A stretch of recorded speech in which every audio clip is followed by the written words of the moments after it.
The 1 star? We got a 1-star review. From when? On Comic Bastards? No, on iTunes. Keep We up, do? Granddad. What? Yeah, Why? I assume I'm blaming you for any of that. Why? Who? Wow, that The hurts. internet, man. Really? I didn't know that. Thanks for taking the time to tell us you hate us, you dumb dick. Yeah, it's probably my fault, Kevin. Everything's my fault, don't you know? People either love me a lot or hate me more than anyone loves me. You know, I guess it's just my shit personality. I don't know what to do about that, you know? You just stop being yourself one day. Well, you know, like, fucking internet doesn't like me. I guess I'll stop being me. Let's movie. Long story short, 2021, rated R. It's a romance comedy fantasy, hour 30. Coming to us from Australia. As Kevin will be quick to point out, not a lot of Australians in this movie. Australian born. Okay, Australian born. Yeah. I bet the crew, though, through and through. I bet Josh Lawson, who wrote and directed it, is probably Australian. He seemed to understand Australia quite well. Rafi Spall is our lead as Teddy, and Zahara Newman as Leanne is our lead. I don't think you say it Rafi. I think it's just Raf. I think it's Rafi. Okay. I'm going with a Spanish pronunciation there. A what? Spanish pronunciation. Oh, pass. Next question. Yeah, I don't know why you asked me to repeat that. You knew how it was going to go. Like all rom-coms, we got to start with our meet cute, or cute meet, whatever the fuck it's called. I don't even know anymore.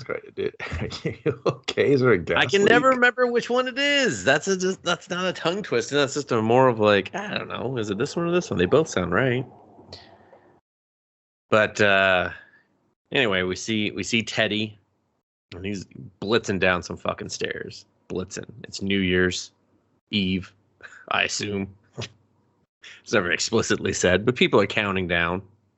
Yeah. And he runs over to a woman in a dress. He spins her, eyes closed, goes in deep, pops out. It's not the person he was supposed to be kissing. It's not his girlfriend, Dustin. It was a last-minute New Year's Eve all-or-nothing kiss. I'm just kissing a stranger. And fuck I mean, black hair, similar dress. I don't care. They were wearing the same dress. Completely different height. Body shape, frame, smell, taste, everything. Almost a completely different person. But he's just like, oh shit, my bad. That was unintentional. I thought you were my girlfriend. My apologies. But let me get you. I just fell in love. So he gets her a drink, and he finds something in his mouth. She was chewing on something, and he transported that into his mouth, which is like, that's a deep fucking kiss to transport from another person's mouth to your mouth. The movies make it seem like that just happens in a flash. I've never experienced that. I mean, maybe Kevin has. Maybe he'll be like, oh no, it happens to me all the time. Fucking walk around chewing other people's gum. For me, I've never had that. Not without a lot of effort of like, all right, we got to coordinate this. Okay, this is like capture the flag. All right, you're gonna transport the flag to me. I'm gonna put it on the mongoose and drive it back. You with me? I'm not. So I got that 1 star. Anyway, so turns out it's a peanut, and he's allergic to peanuts, so he's gonna die. Around this time, his girlfriend shows up. The Lena, she goes and gets him an EpiPen and a medical assistance of some kind, and boom, he stabs it in his leg. He asks her for some water or whatnot. She leaves, and then that's when he falls in love. When she locks onto his wrist and feels his heart racing for her. Cute Meat Complete. Wow, they should have called it that. No, there is a movie called that, and it's bad. It's called Cute Meat Complete? Mm-mm. No, okay, all right, I see. You like the full title. I went there. Okay. Yeah, right. What the fuck? Okay, that's the sequel. Oh. And then we kind of like flash forward, see a little bit of their life. You get a montage of pictures. Yeah, get a montage. You get then you get it again in an animated form, kind of like a very, basic animation. And after we come out of our song, they're just they're at a graveyard. And I was just like, wow. It's called Meat weddings. Cutes. Oh, whatever. I told you I couldn't remember if it was Cute Meat or Meat Cute. Anyway, like all weddings or all relationships, it eventually ends in a graveyard. And that's where we find Teddy and Lena talking to his dad. Just shooting the breeze. Shooting the breeze, taking a piss. That was what? Just got a side note, Kevin. Mm-hmm. It's not an uncommon practice. A lot of cultures do this. Why do they put graveyards by beaches or by the edge, of cliffs and stuff overlooking the ocean? Like, why give the best real estate to dead people? It's a real question. Oh, I thought this is waiting for the joke punchline. I don't know, man. I'm genuinely curious. Think about it. Why? Who cares? Like, you only live by the water, you're gonna get mold. You're gonna be like, God, my fucking place has mold all the time. I'm breathing this in. Oh, I don't fucking vent nothing. Oh, damn it. Yeah, all my clothes got mold on it, moisture and the temperature changing all the time. Shit. What a bummer. I think I just know how to take care of my shit so it doesn't get all moldy, but that's fine. That's fine. Yeah, moisture's a bitch. But anyway, so Teddy's just talking about, there's no time to set the date. We'll deal with that later type of thing. Dad, she's like, you need some more time with your dad? And he's just like, yeah, sure. And he's just, God, Dad, I wish I got my shit together, and you could have met her, and seen how great she is. And then we have the stranger danger. Yeah. At first I thought that was like the mom or something going, your dad loves that you come down here and talk to him, tell him about the big life events. That's just some lady. Yeah, I totally thought it was like a family member or someone like, oh, hey, lady, I see in the graveyard all the time when I come to visit my dad. Yeah, you're here to see your son's grave, and I'm here, and we just kind of shoot the breeze. Nope, stranger. No, stranger. He kind of does a promo on you. So, I'm under the pretense in this movie. This is, if I'm saying it correctly, Mr. Spall. This is a character piece movie for him. Like, he is up and down this movie, left, right, and center. I can almost guarantee a lot of this stuff was ad-libbed because he is just firing all cylinders all the time. He's very, very quick with responses and such. He's very quick. He's very witty. He's on. He does a very good job emoting. He has a presence. He is literally the driving force of this whole movie all the time. Yeah. So if you're not really a fan of him in the very first interaction where he just starts dropping his wit and stuff, I don't think you just need to stop right now because the movie is going to just lean into this viciously. I didn't mind it. I thought he did really well. I thought he was very humorous at times. I enjoyed him. I don't know if anyone would. No, I just think it'd be hard pressed to be put off by him. No, I think people would be because he's very constant. He's very high energy. If you're just kind of you're like, what? You know what I mean? Like he's just. To me, it felt like just let him go, man. We're just gonna hit record and you do whatever. But I think everything he did he was really conscious of that, and he did a really great job because I was like, there's no way no one wrote all this shit that he's doing. So I think he did a great job of taking those moments and making them more and kind of add. Lawson's like, hey, thanks, fucker. I mean, no, Josh, because your script would be 800 pages. That's why, because he is just constantly with these little off the hip lines and remarks, and if Josh wrote all that, man, hey, power to you, brother. You've done it. Oh.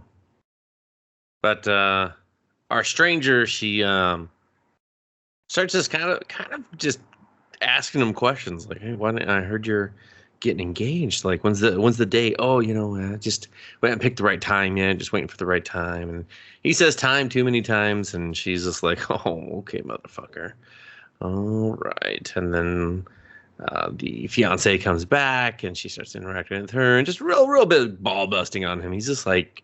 He starts miming behind her, like, fucking save me, like, cut this short and shit. And Stranger Danger's just like, I'll be giving you a wedding gift.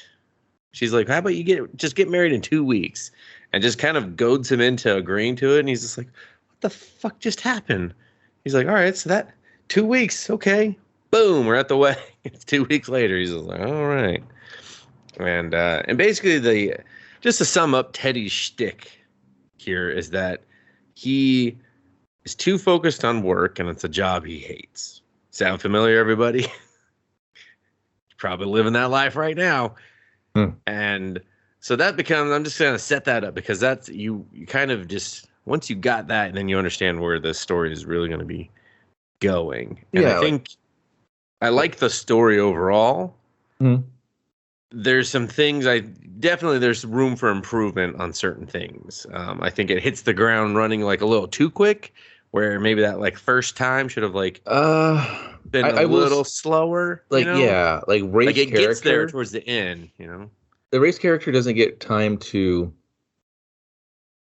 There's no really like learning period for him. It's just like this chick shows up, the stranger of the graveyard, and he's just like, I wish I was big. Boom, movie's going. You're like, wow, just like the Tom Hanks joint. Like she's like, I'm gonna just go ahead and give you all the rules. I'm gonna set up everything about all the trials and tribulation of his character is just exposition for her. Is like, hey, you make a lot of excuses, you procrastinate. Why do it tomorrow when you can do it today? And he's like, I guess. And he still kind of doesn't get it. And then it turns into like, what is it? A Christmas Carol. He's like, you want to learn a lesson. Yeah. So you're going to have these moments that you need to like learn from. And then it kind of just does that. And there was a couple of takeaways that I just noticed from watching that I was like, man, when is he going to like pay attention? Because it kind of like the movie yells it right in your face. And when we get to it, that there was like one part where I was like, nope. But the thing is like, again, I think there's room for improvement, but I overall, I think his progression is very believable. But here, let's just set the stage for. So they do the wedding. We meet his best friend Sam. It's a very small, quick wedding, and then we're just off to their new house that they just bought. They're talking about their plans. She carries them through the threshold, piggyback style. I got a chuckle. I got a chuckle out of that. I was just like, yeah, that's funny. And then they lay down on their mattress bed. Very believable. You're in a new place. Mattress is on the fucking floor. That's it. And they're just kind of talking, getting the mood ready for a night of passion. And then he falls asleep. Yeah, hold on, man. You're fucking this up. I'm not. So they go to get in there, and she's like, "Oh, let me get out of this dress. I got to take it back tomorrow. I can't have it messed up." And she's like, "Go through the wedding gifts." And he's like, "Okay, yeah." He starts going through it, and then there's like this soup can with no label. And he's like, "What?" And he looks into it. He kind of looks at her like, "What is this shit?" And it says, "Open up in 10 years." And he's like, "Whatever." And he puts it to the side, and then the passion distracts him. And I thought to myself, I was like, listen, someone got me a fucking soup can for my wedding, said open up in 10 years. I'm going to be like, fuck you, it's going to be in 10 seconds. What kind of prick is me a fucking soup can with no label? I'm opening up this bitch. And I was like, listen, no poon is going to stop my, like poon's going to be there in a minute. Curiosity will kill me now. This fucking can, who got the fucking grapes? And then, especially when I got old wizard lady from the graveyard saying, I'm going to give you a gift. He's like, I don't want a gift. And then a soup can. Forgotten about her. No, he forgets about everything.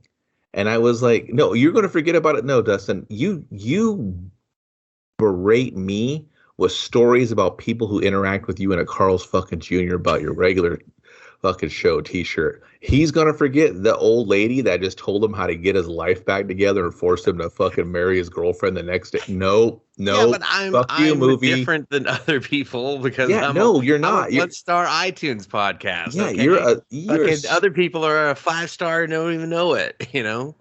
but when that happened, I was kind of like, listen, I'm opening that, you Yeah. know?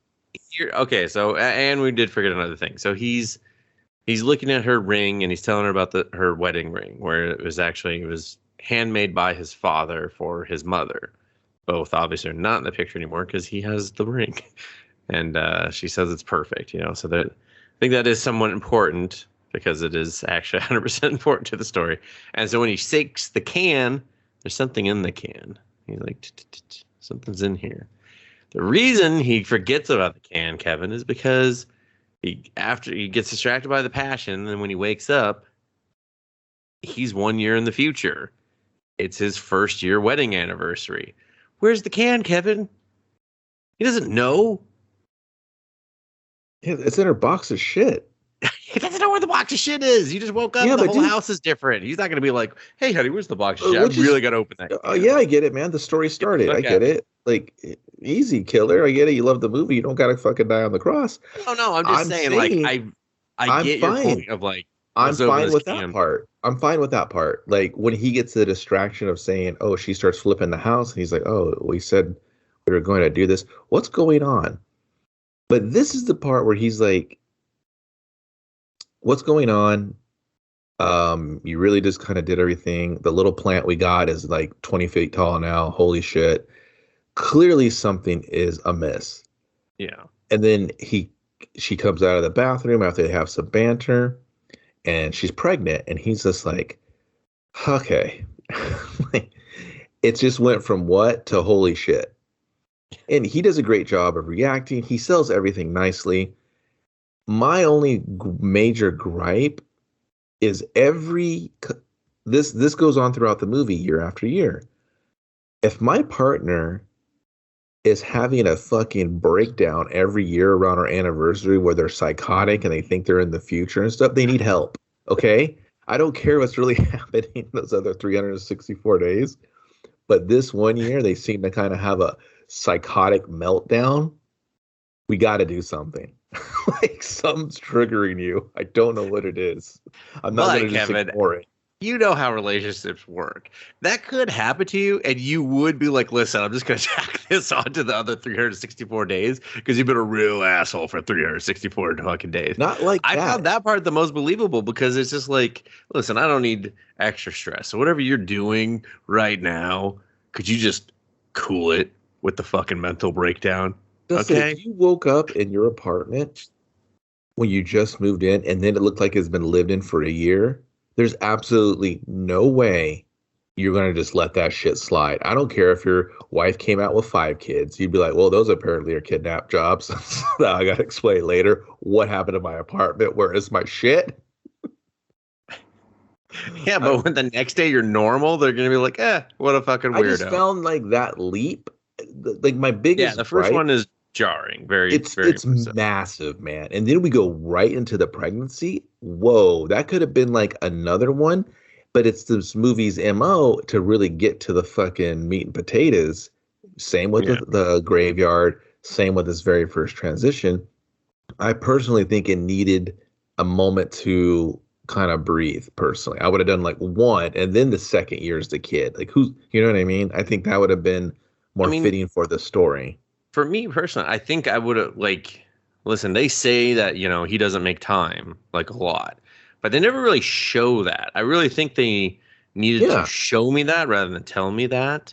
And I think after their meeting, then before the graveyard, it could have been like, oh yeah, no, I don't have time to show you. We really got to make time to go to Dad's grave. We needed more examples, but they wanted to get to the gimmick really quickly of the year difference, right? The time and then I do agree. The first year is just, it's very jarring. I just don't think I don't know. I don't know how you do this gimmick without that first one just being jarring. Like it's just gonna Which suck is no matter fine, what. but he needed to like, blame it on like, man, he's like, man, what did I hit my head? She's like, yeah, you had a rough. I needed a little bit more padding. She just kind of act like he was rambling. I was like, does he ramble all the time? Does he always make excuses? Was this some sort of symbolic thing of how he just ignores everything until he wants to not Hmm. ignore it anymore? So I was really letting the movie have its chance to is this representing something more? Is this just a visual representation of him in the relationship? Does he only disconnect every year until it's anniversary time where he's forced to engage with her? But it wasn't really going that direction either. And he's shocked, but he does a great job like emoting and showing like all the emotion.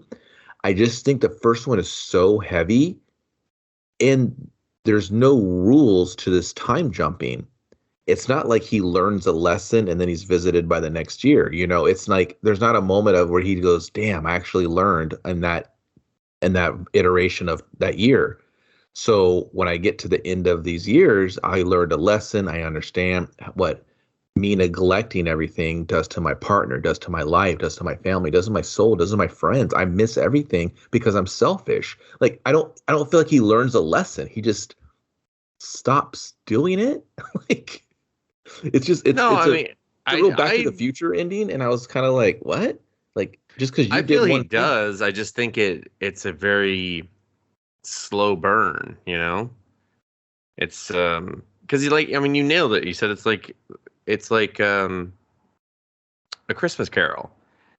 Like Ebenezer Scrooge doesn't really learn his lesson until the journey's over. Then when the journey's over, then he's just like, okay, fuck, I know what I need to do. Well, like I hope I get a redo, and then he does.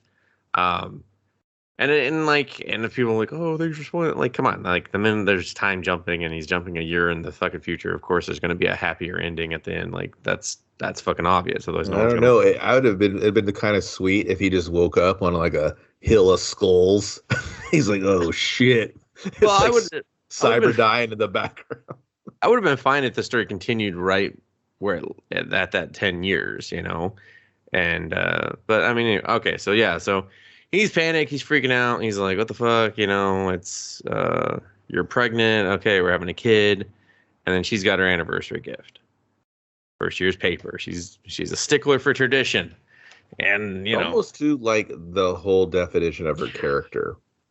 yeah. I So didn't. I don't feel like I really got to know her and what she really longed and wanted from him, other than making time. She needed to be defined more because she just came in. She just comes up as the uh oh. You know what I mean? I'm just the person that he's trying to win back, and I just have to have him figure it out. But I don't. I don't know what he's trying to figure out. Like, does he just get you an anniversary gift? Then that's fine. well, I mean, that's just the unfortunate side effect of most rom-coms is one character is the one we're longing for, and then we never get to know that character. Like, Yeah. what's so She's great just the about the one finish are they line. going She's just the after? goal. Exactly, and it's important because she um, comes across as a very competent actress. Like I believe and No, I enjoy her believe I presence on the believe they screen. both have chemistry. There's Yeah, little times when they kind of move towards each other and sway back and step away and glance and turn away.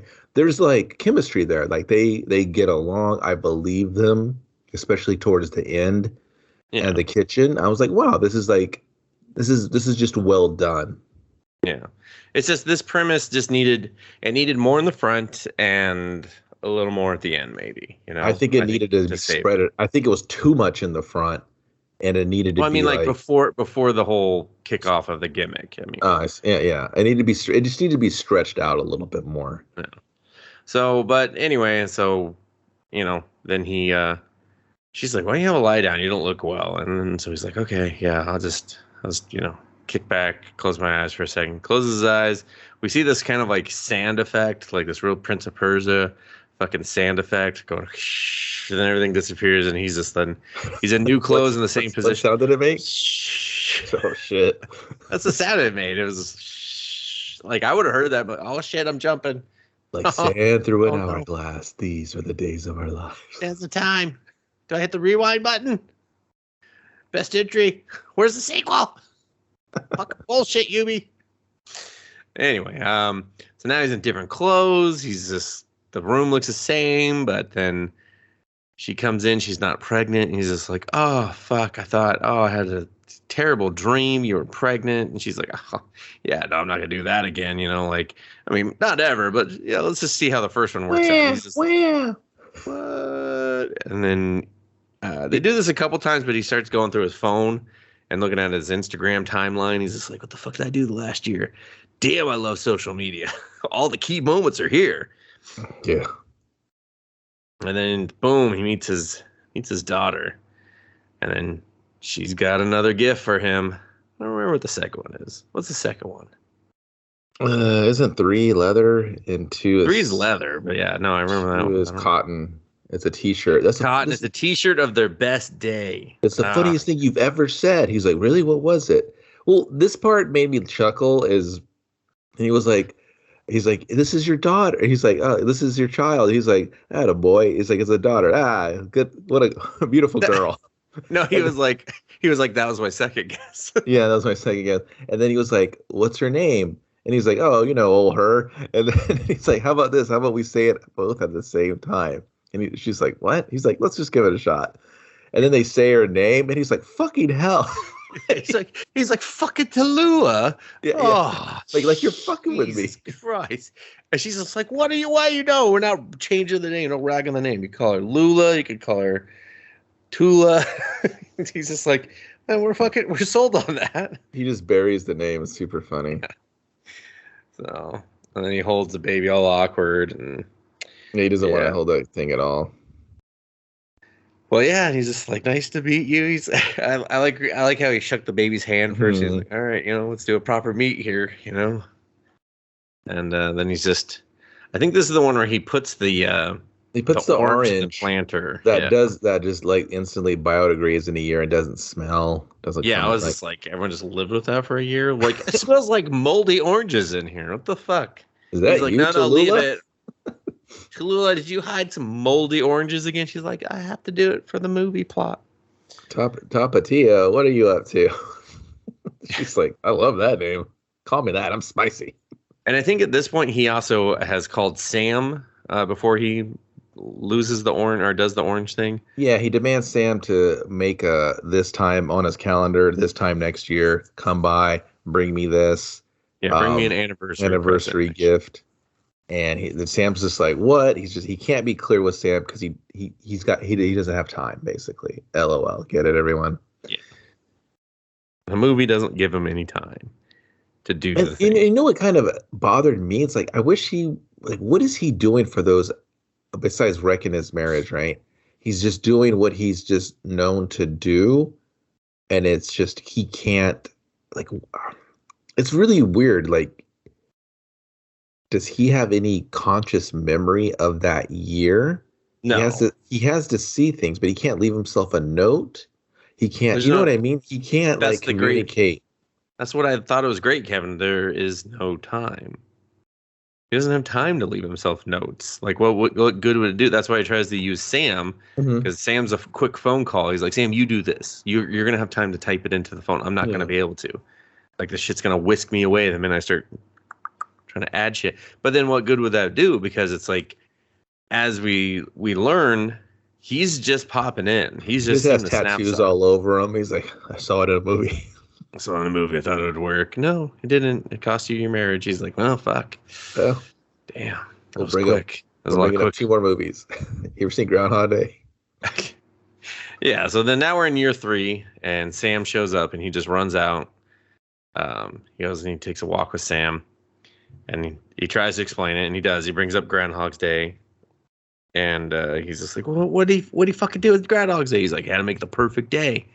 He's like, all right, fuck, I'll make the perfect day. Did you bring the gift? And got him like a shitty unicorn thing. He thought he said, instead of anniversary gift, he thought he said a nursery gift. He was like, I didn't know what that was. I just got you this. He was like, what the hell's a nursery gift? He's like, I don't know. You asked for it. He's like, I said anniversary, you tit. Yeah. So now goes back in. And he's just like, she's like, where's Tallulah? And he's like, where'd you see her last? And she's like, when I gave her to you. And he's just like, oh, Oh shit. We got a bad dad alert. Oh yeah, we got a real bad dad. And then he sees Tallulah, and she's bigger, and he's just like, "Oh, you grew, you got big," and gives her the gift, and Well, basically, the baby's just like whatever to the side, and they chop it yeah. up again. You don't Well, like and they go cut. through the like. He's like, "Oh, Dad, I'm her first word." And she's like, "You're like her 12th word," and he's like, "I didn't even crack the top 10." Yeah, I mean that's pretty funny. Like he's got Well, yeah, he's got great lines. Like there's a couple of times I did laugh out loud. The name part, that one made me chuckle. There's one towards the end where I was like, man, that's funny. and yeah, and then they go into it again. She's got her gift for him, ready as ever, and it's a leather wallet. And So she you was can like, "So you keep can." what's matters most to you. He's like, "Oh, like a picture of you guys." And she's like, Money. "Money." She He's like, spits in his "Oh." face. It kicks him in the dick. She's I like, was like, man. And boom, year later, he opens the same wallet. It's well worn. He's got a picture of his loved ones in there, but also that's all he's got now because they're on a trial separation. Mm-hmm. And then Sam shows up as per usual. Kind of goes over. He's like, "Hey, I got another reminder for this year," and they give her a call, and she's looking good as ever. And he's trying to figure out. He's like, "Oh, I got you." Then they look up what it is. He's like, "I got you fruit. I got you fruit." And then that goes horribly wrong because he doesn't know how to mute his phone because it's like a little tiny dickhead phone. Fucking get to them already. Sorry, everyone. Someone's dying. I hope. So him and Sam, yeah, they have a chuckle. The ex-wife or separated wife, she's over it. He's just desperately trying to get back to her. He can't. He thinks the anniversary gimmick is going to really just lock her in. Yeah, She'll just he's fall got to in love give her all this over. gift. Mhm.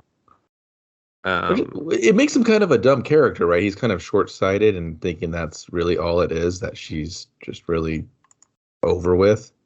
yeah. Well, I mean, he definitely he distracts himself. I will say, and it's I think it's believable in the sense that sometimes we create our own answers and we get focused on our own answers rather than seeking Mhm. other ones. Like he gives himself tunnel vision because of the whole Groundhog Day thing.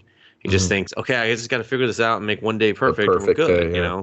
But he only has, at the best, like minutes sometimes. Minutes, because yeah, that's what I'm saying. There's no these days. rules. He just warps whenever. He jumps Yeah. whenever.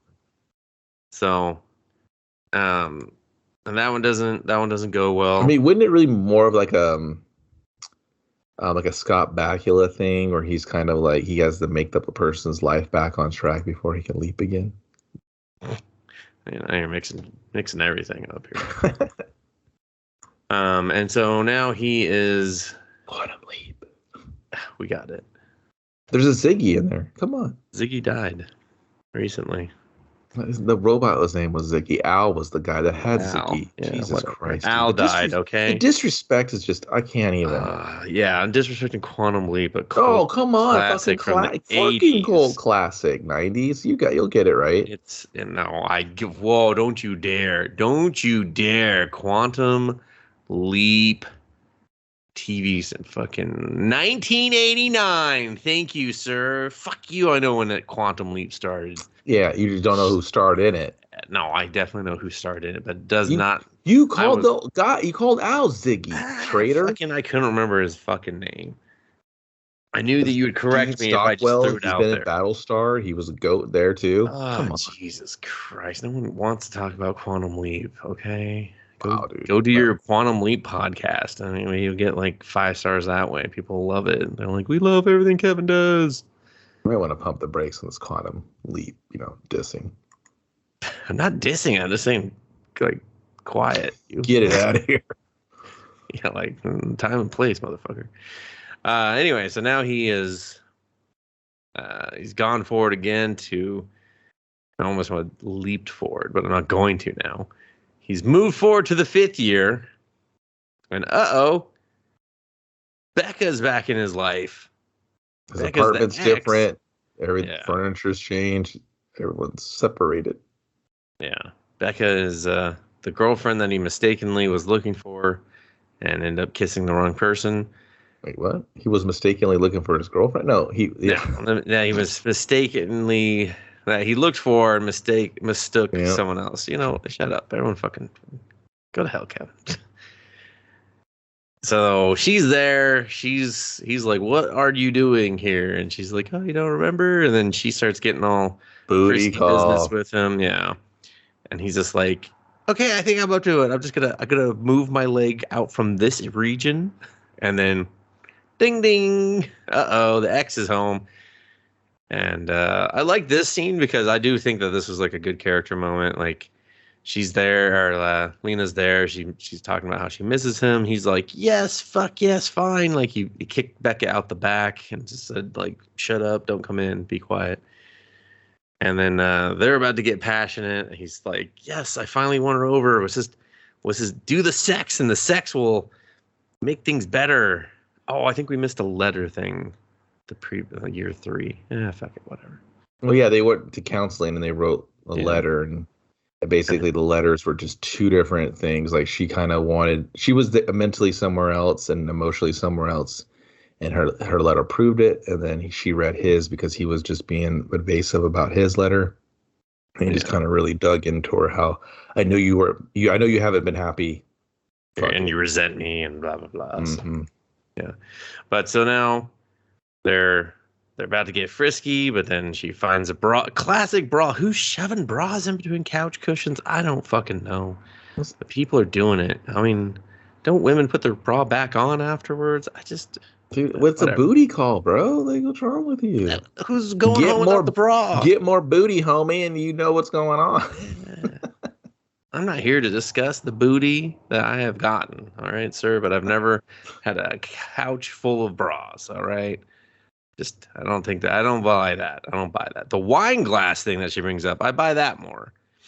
And then she kind of goes off on him, calls the woman a slut. She's like, and she could probably hear us. And she's like, I can. The joke was, you probably have her stashed on the back porch back out there. And he's like, what? Huh? And then he starts digging into her, calling her slut and this and that. And she's like, I'm sorry, I called you that. And it's funny because she does like little quips through the wall. Yeah. And then it stops being funny because it got real. Yeah, and then Becca comes back in, and he's just like, listen, if I call you again, just don't answer the phone. Like, she's like, oh, don't worry. You'll never see me again. And he's like, good. Thank God. Flash forward. Yep, she's there. And he's just like, oh, fuck, Becca. He's like, we just wrapped this up. What the fuck? What are you doing here? That made me laugh because he snaps and he looks into the mirror. And he's like, oh, you fucking pig, look at you. I like the way they kind of age him over time and kind of make him look disheveled. He does a really good job of just kind of bagging on himself. And then he looks over and Becca's standing there and he's like, a fucking A. Like, he did a great job of keeping the energy from that previous scene flowing into this. So the man's a popular actor for a reason, everyone. Yeah, and he just kind of he goes off on her, and she goes off on him too. She's like, you weren't my first choice either. Mm-hmm. And she's like, the shit I could have learned, and I wish I had learned it sooner, and I wouldn't have kept coming back to you. And that's probably a part of my problem, is I just kept coming back to you instead of finding my own answer. So she's like, I'll fucking move on. I'll move on. And he gives her a call again, or the exit a call again, and she's like, did you sign the divorce papers? She's like, I fucking did not. So he's like, finally, fucking something I procrastinated that worked in my favor. So, and then I think it jumps forward and we see Sam comes over. There's a good line from Becca on the couch, and she says, I thought not being with someone is what made me lonely. And she's like, being with someone that I didn't truly love was what made me lonely. And I was like, oh, shit. I was like, oh, shit, girl. You gotta write a fucking album about that. That was a good line. She's like, I will, being on Honey 4, the dance-off. I think that was just a good representation of what he was doing. Yeah. She just literally held this mirror up to him saying, hey, she's moving on. You're not. Like, you made her feel how I feel about you. So, and that's why I was like, is he going to learn a lesson? He's not learning. Like, is he going to find There's that? no time. He's trying to make a perfect day. Yeah. But then, so we flash forward. Sam comes over, and Sam's wearing a beanie, and we know something's up because you don't show up in Australia with a fucking beanie on. Well, I mean, they're on the coast, man. It gets chilly. No, Sam stopped over before when between the breakups, and he's kind of when they did the fruit gag, and he's kind of like, "Hey, man, I got this like mole on my shoulder. Can you check it out?" But once again, Teddy's just being very selfish, questing for his perfect day, and he just doesn't have time to take his friend into consideration, and maybe what he needs, or what he needs from him in a friendship. And it's kind of like, oh, will my character learn something? Eventually. And then now we're dealing with Sam again, and he's like, "Hey, can you come and pick me up and take her to take me to her house?" And he's like, "Bro, she lives like 4 or 5 blocks away." He's like, 2 blocks away. He's like, "All right, cool." And he shows up, and he's like, "I'm here, man." Sam goes out of his way constantly for this guy, and I mean, really, just once a year, Kevin. Well, no, because they have dialogue throughout of like, he's like, "Dude, I'll see you Sunday," and he's like, "What do you mean?" Like Sam alludes that their friendship is even more, but you always see Sam kind of being there. And I was like, "Oh, okay." Like, this is just he doesn't have time to be a good friend, and Sam has to do all the work.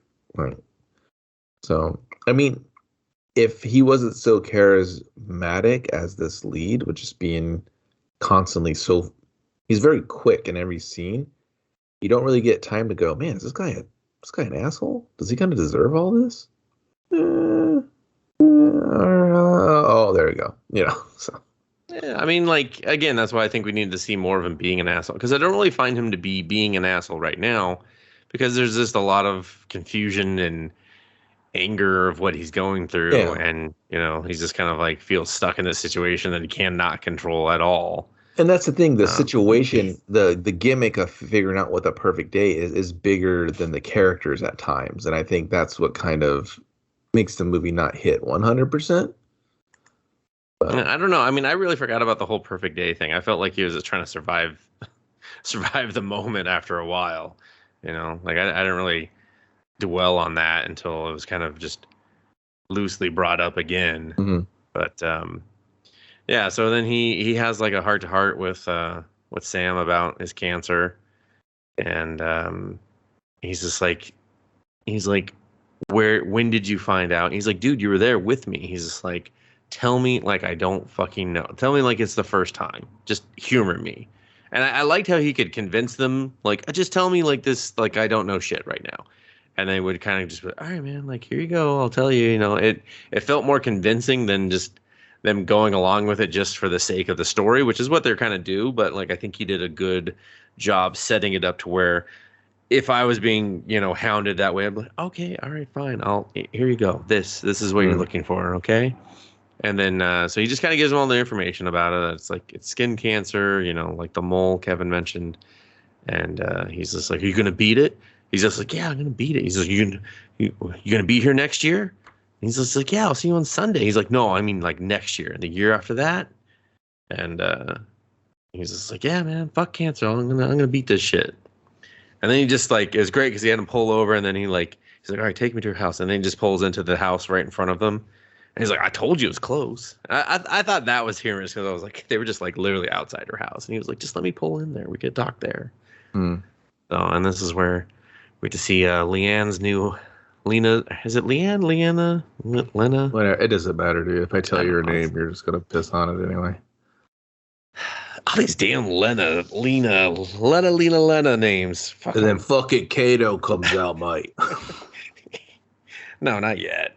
She comes out and she's like, hey, Tallulah, she's asleep right now. It's like, I was like, first of all, she's like sick. She ain't taking no fucking naps anymore. That's some bullshit, but whatever. And then and this again, the divorce papers brought up. He's like, oh, I still haven't done it. Fuck yeah, yay. And he's just like, I'd put a kiddie pool for her if it was me, which I was like, oh, she listened. And then I don't think Kano came out on this one. I think he comes out right after this. Yeah, so yeah, she talks or whatever, and then he's like, "Happy anniversary," and then he switches, and then he falls into the kiddie pool, and that's when Kano comes out, and it's like, he's like, "What are you doing?" He's like, "Who the fuck are you, mate?" He's like, "What are you doing there?"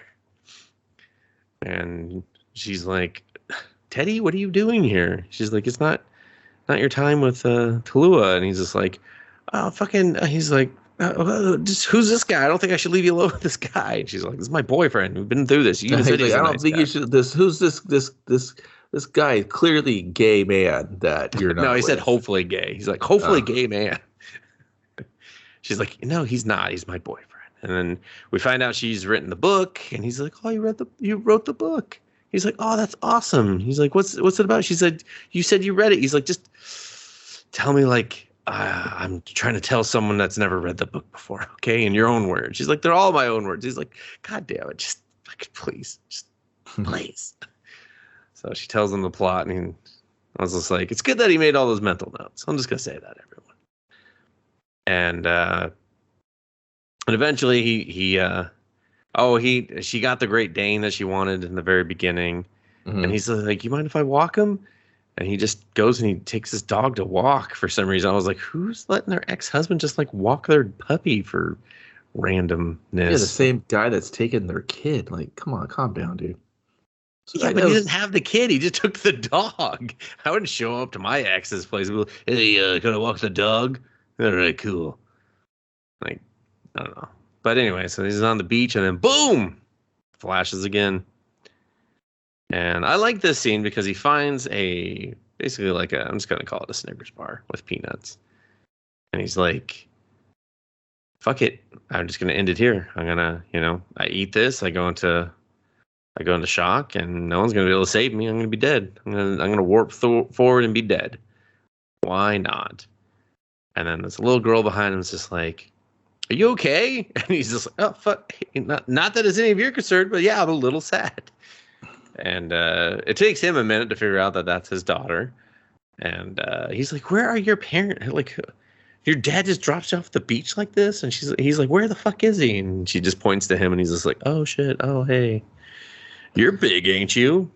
So this scene is kind of weird, where he kind of talks to the dog for a little bit, and he wants to let the dog off the leash, and he talks about the life expectancy of the dog, and he's like, "Oh, every year you live is this, and I'm catching up to you." And when he started talking like that, I was like, "Go to the soup can. Why aren't you getting the can? Like you're literally telling me as the audience, like you're counting it off. The only other correlation that you're trying to distract everybody with is the anniversaries, which is counting as well, and the 10 years. And then you're bringing it up with the dog." And I was like, dude, when are you going to have your aha moment? You're not learning anything. It's not time. Yeah, but I think it should have been like more of a motivator. Like I kind of wanted to see him slowly switch into it, where he was just like, "Oh." But like the pace is so rapid. I don't know how you have him slow into that. It just has to. I like that. It doesn't have to be slow. Like just at least react. I feel. But I think he did. I just don't think he was thinking like, "Oh, that fucking soup can," like. I know that to us that was a pivotal plot device right there, but to him, if I'm in the moment, like, and all this shit's happening, I'm not going, "Where's that goddamn soup can, huh? Where's that goddamn soup can?" And the thing for me is I do feel like he is learning. It's just more of like, it's slowly catching up with him. So it's like when he's at 7 years, he's learned everything about the 4 years before, or like not the 4 year, but like he's kind of absorbed 3 years prior to that. And when he's at 8 years, 3 years prior to that. So it's almost like he's got this like gap in his learning curve. But then he shares this like really cute moment with his daughter. Child actress did a phenomenal job. She wasn't annoying. She was very believable. And he's just kind of just asking her questions like, "What do you want to be when you grow up?" Like, and then he walks her all the way home and he's like, "Hey, what, am I a good dad?" And she's like, "You're the best." And he's like, "Well, what can I do better? I can take it." She's like, "More ice cream, more of this one toy." And then she hits him with the more time. I don't get to see you enough. And he's just like, yeah, I bet. And and then she comes out, and I think, um, oh yeah, so and she comes out, and he's just like, they kind of look. Oh, and the daughter gave him some line about how the mom said he has the most gorgeous eyes, so he uses that on the mom, and she kind of gives him like a look, and they have that like chemistry there again. And then he flashes forward, and he's just like, "Oh, fucking glasses! Yeah, that's really what I'm worried about, seeing my ugly face." And I was like, "Ah, that was good. That was good." Yeah. And then they're not home though, so he's like, "Well, what the fuck do I do now?" So he's like, "Oh, Sam, I'll call Sam. Oh, fuck, Sam." And yep, Sam's gone. Sam's gone. So he doesn't know what to do. So he heads to the graveyard that we saw in the beginning, and a stranger danger. She's back. Back. He aged a bit. It hasn't aged him. I mean, that's the thing is, like you said, you thought they did a good job aging them. I never really saw it for any of them. Like I didn't feel like anyone really got aged well. I feel like they did a good job of just saying they were aged, and that was enough for me. Like I didn't really. I think, well, like I said, I think in some versions of it, I thought he looked disheveled really well. I mean, yeah, like when he had the castaway beard, that was not only funny, but like, well, some of his hair, it is just like, I don't know. I thought they just did a decent job of slowly, changing him up a little bit. Yeah. So then now it's year 9. He's at the graveyard, and the stranger danger. She kind of just like lays down her life story. He's like, "Listen, this sounds like a long story. I don't know if I got the time for that." She's like, "You still haven't learned it." He's like, "Listen, shit's going by quick, old fuck." And she kind of lays down like what her experience was and why she passed it to him. And he's just like, "I just been trying to do this one perfect day, like Groundhog's Day." And she's like, "What the fuck's a Groundhog's Day?" And he's just like, "Well, fucking great movie, first of all. You should really take the time to watch it." And she's like, "No, that's not like this isn't like Groundhog's Day at all." So she's like, "You need to go find the fucking can, because it's like talking to yourself in the past or something." The can really doesn't make sense at all, because it's just there for like one cool gimmick and that's it, but whatever. And which we didn't mention the one part, but fuck it, whatever. And so now he thinks he's got it. He's like, I gotta go get this fucking can. He ports to year 10, so he's back over at the ex's house, and he's just like, "Hey, how's Patrick doing? Whatever." She's like, "Oh, well, don't read into this, but Patrick said I was still in love with you, so we broke up." He's like, "Where's all the old wedding shit that you kept her and didn't know what to do with?" And he starts going through that, and I like this because then he's just like, "I've been so focused on the bad. Why don't you tell me the good? Like, what was the good from our marriage?" And I thought this was like really like this is like the scene. This is the scene of the fucking movie, really. Like this is everything. And she's like, "Well, like there's a bunch of stuff." He's like, "All right, well, just give me 10. It's like your 10th year anniversary. Give me 10." And then she starts going through it, and she stops, and he's like, "That's only 9." And then she hits him with one more, and she's like, "Did you find it?" And he's like, "Yeah, ages ago." Like, I love that line because it's just like, that's a good line. Finds the can, and he opens it. They look inside, and it's her wedding ring that she lost years prior. And he's just like, "Why are we wasting any more time? Like, we got love. Like, you love me, I love you. Let's just stop. Let's just stop being apart. Let's be together." And he puts the ring on and hits her with the kiss. And then everything starts just flashing back, and you kind of see different moments of their life. And here's where I thought they were going to kind of just give him all the information, kind of like hit a Matrix style, upload it all at once into him. Yeah. Because they do kind of flash you through the stuff in between. And I was like, "Oh, okay, cool. That's, that's different. That'd be a good little different twist to this type of, winter or Christmas Carol story type ending." But instead it brings them right back to The next day, his first day or second day as Christmas a married man. Christmas morning. Did I miss Christmas it? morning. Boy, what day is it? Fuck you, you old bastard. Get your balls back in your pants, you stupid pervert. He's just like, thank you, boy. And then she's got mimosas, morning mimosas, and he hugs her, and he just starts. He starts to book the honeymoon that he never booked. Gets about 2 seconds into that task before he gets distracted and calls work to quit. And she's like, "You can't quit." And he's just like, "All right, well, the minute I find a job that I love, I'm quitting, and I'm gonna do photography." And I'm like, "Fucking, I hope your husband and kids are doing well. Call me back when you get this." He calls Sam. He tells Sam like, "Hey, you're gonna go to a cancer screening tomorrow. Don't fuck around." He's like, "I fucking love you, man. We don't say it enough. I don't care if it's weird right now, but I fucking love you." And he's like, "I love you too, man." And he's just like, let's just do everything today. And he sets up a sequel where he's going to give the can to his ex so that she doesn't fuck around and miss her right person. I did not see that as a sequel, my friend. I just saw that as closure. And, whatever. It was. But if you wanted to make a sequel, there you go. You already got your supporting cast. And you got your new Teddy character. No one's coming back for this. They might. They might owe Josh Lawson a couple of fucking favors. You never know. And that's it. Cue the music. Happily ever after. He's going to paint the wall purple. I don't know. He seems to know the gender. I don't know why he would still commit to purple, but whatever. Also, when did purple become a gender neutral color? I don't. I like purple. I don't know what the fuck the problem is, dude. I don't either, but that's what I'm saying is I didn't know it was like yellow and green have always been the go-to gender neutrals for children. Absolutely. Just unfortunately. And gray. Just paint it black and say, play the song every time you drop the baby off in this. And they'll be like, all right, that sounds easy for me. Like, I didn't mind this at all. I thought it's an entertaining watch. Once you go over it, if you scrutinize it and kind of fine-tooth comb it, it does have some problems. It does have a very overly packed first act, and I think, like I said, I think spreading it out in the beginning would have kind of like helped the audience ease into it. I think I needed some more examples, like little like liar liar action of kind of how he's wasting his time, how he's neglecting the people in his life, just for it to hit a little bit harder for me.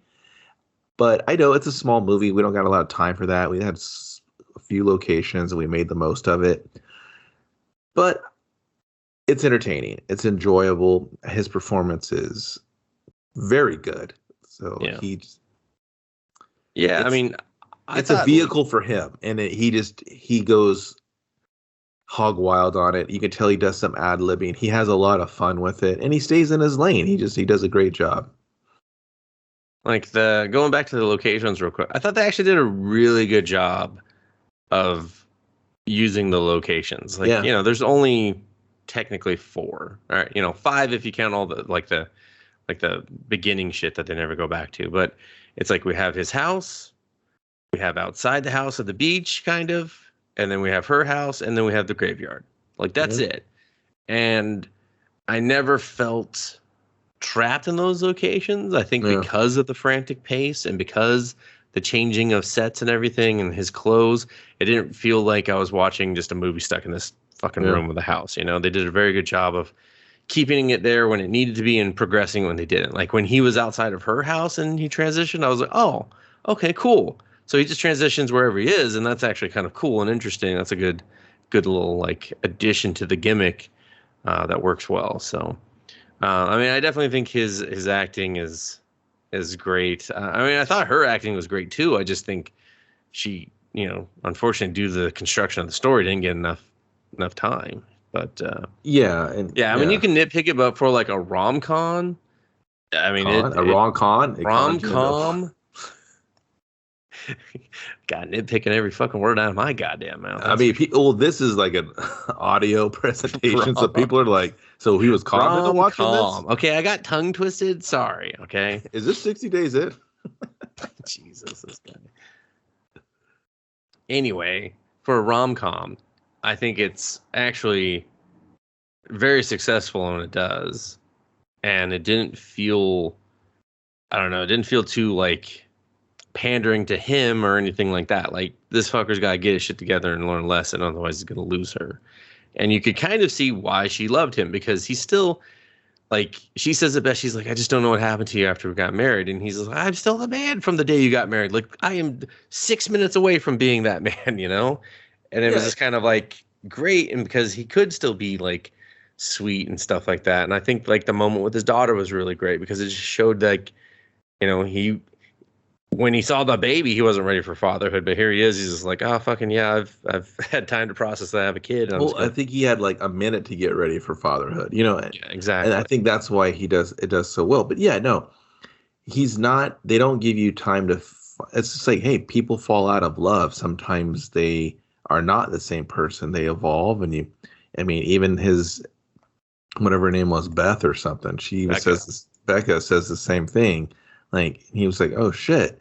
And if you don't constantly work at it, you don't stay present, you don't contribute, you don't communicate, that's going to happen. That's just human nature. And so that's it. That's why him being so desperate to fix it, to show that he is not that person, that's really kind of all you get. And it's fine. It's a serviceable, you know, narrative mover, I guess. But yeah, it's most definitely worth checking out, especially if you're into the genre. You're already all in anyway. The time manipulation isn't so heavy. It's not hard sci-fi where you're like, what? Yeah. How'd this happen? It's nothing like fucking Adam Sandler's Click, you know, where he's just like, I never saw it. Yeah, he like zooms in, but then they get like kind of hokey sci-fi, like Back to the Future 2 with the future and shit, where he's just like in like a future car and dumb shit like that. And yeah, I chalk this up to more a Christmas Carol, because that's the vibe I got from it. Of like, he's not visited by anything, but he's just kind of skipping ahead, and he's missing out, and he's just, it's like I don't want to say it's a beat the clock, because it's really like there's no penalty, there's nothing to kind of do. It's just him problem solving, and he gets just distracted on how to solve that problem instead of just being honest with his feelings and, like, you know. Yeah. But whatever, man. That's his life, not mine. Whatever, indeed. And that'll do it for us on this episode of Let's Movie. You found us on a podcast provider. We thank you. Please leave a review, any type of review you want.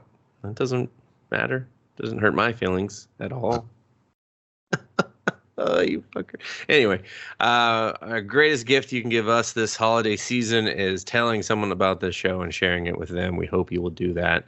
You can find us on social media at Let's Movie Pod or Let's Movie Podcast, depending on the platform you're at. Just search both. It'll come up. You can listen to this a week later on YouTube, where you can ring the bell and subscribe. And Kevin, take us out. Call the stranger in the graveyard an old lesbian wizard, and I laughed. I laughed a lot too.